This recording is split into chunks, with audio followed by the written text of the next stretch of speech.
Hey Toy fans, Rob here, back with a bit of an informal review for you guys. Really, I just wanted to kind of do a talking piece about the Playmobil Ecto-1 vehicle. This is a car that I got last summer, around the time it first released. I actually used some of my birthday money to pay for it, and I was a big fan of it. And life being what it is, my review situation is nowhere near what it used to be. But I wanted to go ahead and talk about this car and let you guys know about a pretty cool product that you can still find out there. And if your Toys R Us is going out of business right now, you can probably even find for a pretty good, pretty good discount.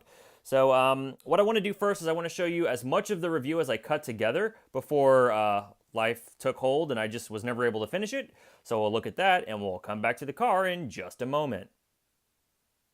I am so excited right now. This might be the greatest toy that I never got to play with as a kid.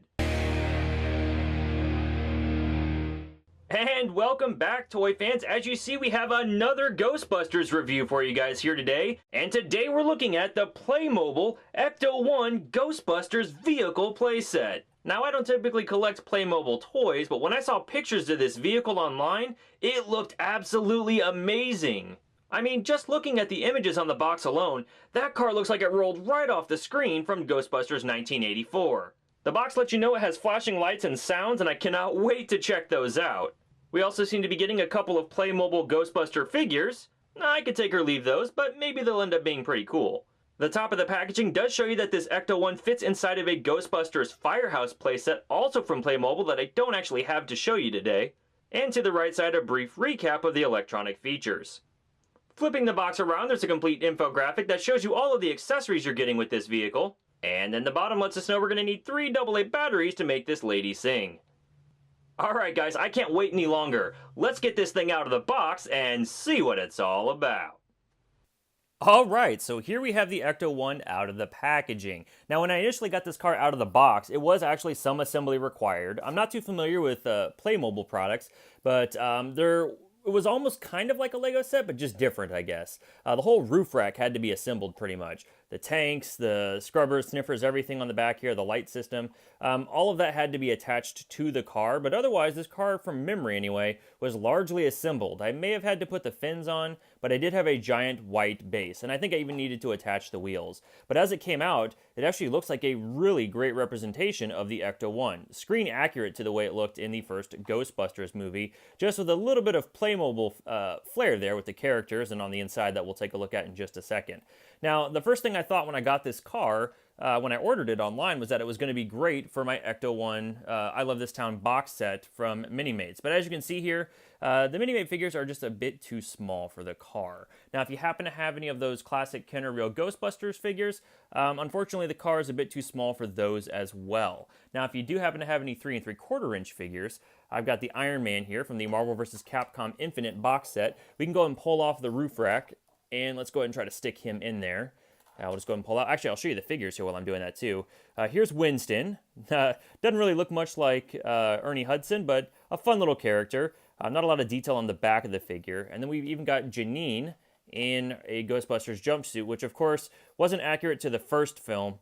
And I don't think she even wore a jumpsuit in the second film, but certainly in the animated series she did at one point. So these are great little figures. I think they measure about 2.5 inches tall. Let me just pull out the tape measure here to double check. And there we go.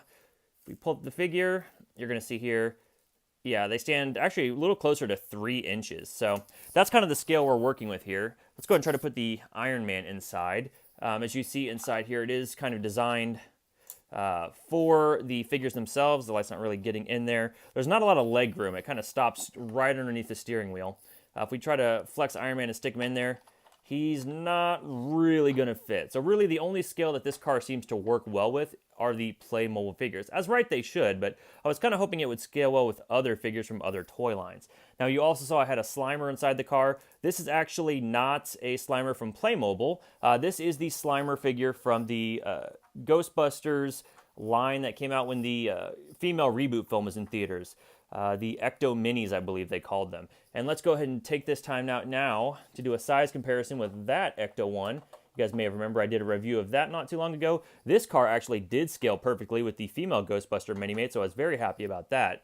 But as you can see here, the Ecto-1 is just a bit larger than this car. So this is scaled, of course, more for a 2-inch figure line, which is why it works so well with the Mini-Mates.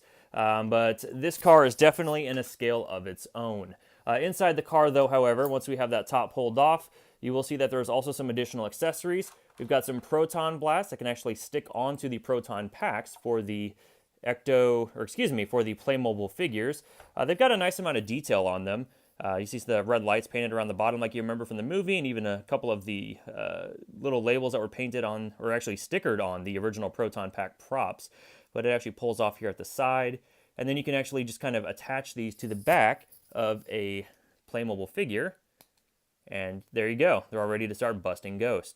Articulation-wise, if you're not familiar with Playmobil, I certainly wasn't coming into this. They do articulate at the hips, just forward and backward. The arms rotate at the shoulder. The hands will rotate all the way around. And then the heads are capable of rotating a full 360 degrees. It's a little bit hindered because of the hair sculpt in the pack, but if I take that off, she'll spin all the way around. The other thing that this car came with, let's go ahead and get this top reattached. Oh, and you know what I should mention? One feature I like about the interior of this car is it is able to hold all 4 busters. You can have one in the front, or excuse me, 2 in the front, one here in the back, and one on the other side. So all 4, at least male figures at one time, or however you want to switch it out. If you want Janine to be in there or Louis Tully, you can get 4 figures in there all at the same time. And then there's also a rack. Now this, of course, isn't the way it looked in the movie. They stuck their proton packs on a gurney that would pull in and out. Or a gurney rack, rather, that would pull in and out. But it's nice that you can actually, if you have all 4 figures, you can stick the proton packs inside the car. The other thing is that this car has a working hatchback, and inside is actually a spot to place a ghost trap. As you can see, there's a bit of a frame there for the trap to fit inside. You can just go ahead and stick it right in there. And this trap does open up. I don't actually have any ghosts from this toy line, but a lot of the ghosts had pegs in the bottom of them. So you could stick them inside the trap and then pretend like they were being sucked into the trap when the busters were doing their thing. So let's go ahead and get the top put back on this car, because I want to show you the coolest thing about this, and probably the reason that you definitely want to add this thing to your collection.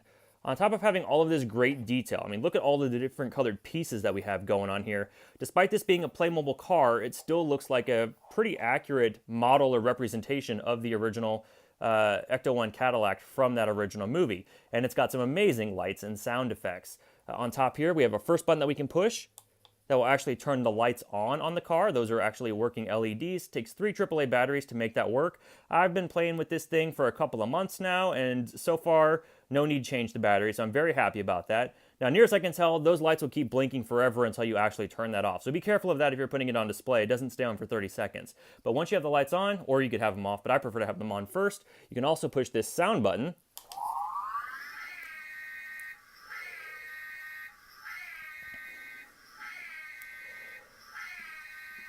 Pretty awesome. You get some movie accurate, and I guess it was about to wind down on its own, as you could hear, but pretty accurate siren wails from the Ghostbusters franchise. Very happy about that. Another thing worth noting here is that the side here, this is a painted on decal. It's not a sticker that you have to place yourself. There are some stickers that needed to be placed up here on these green tank pieces, but the important parts, the Ghostbusters logos, those are already on there, so you don't have to worry about that. I did have to place the tail light stickers and the license plate sticker, so they're mostly straight, not as straight as I would have liked.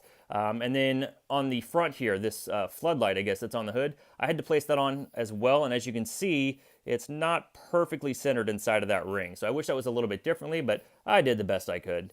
So, but anyways, a great piece. The tires are actually rubber on this, which is really nice. Not a lot of detail going on the bottom, just some generic car-looking detail. But overall, this is a fantastic showpiece. I still love having this as part of my collection today.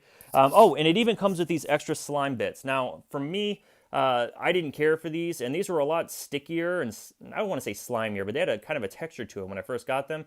Now they've kind of dried out a little bit, but you can stick these on the car wherever you want, and when you first get this out of the box, you're actually able to like stretch it around to the side of the vehicle, so it'll actually stick on the sides of the vehicle. My pieces just don't do that anymore. I don't know if I need to add water to make it work again. Honestly, I don't really care because I didn't really need these. They're just kind of for play factor. But this car is fantastic. I'm super happy with this purchase. I believe it originally retailed for $40 or $50. So like I said, if you've got a Toys R Us going out of business, now would be a perfect time to try to get this thing on sale. But had I been able to get to a top 10 Toys of the Year list, this car absolutely would have been on the list and probably would have been in my top 3. So I'm a big fan of this Ecto-1. If you guys are fans of Ghostbusters too, you definitely want to check it out. And I appreciate you guys joining me for this kind of informal talk and walk through this vehicle. If you have any questions, let me know at the bottom of the video below. But thanks for joining me today, guys. If you like this format, I might try to do this again. As I said, I'm still trying to figure out how I'm supposed to do reviews now that I don't really have a dedicated space for it. Right now, as you can see here, we're just in my office. So I've just got a table pulled out with a tablecloth on it. So just trying to wing a few things here. But again, guys, thanks so much for joining me. If you want to keep up with me, look for me at D21Beast on Twitter and Instagram. And I'll see you guys next time.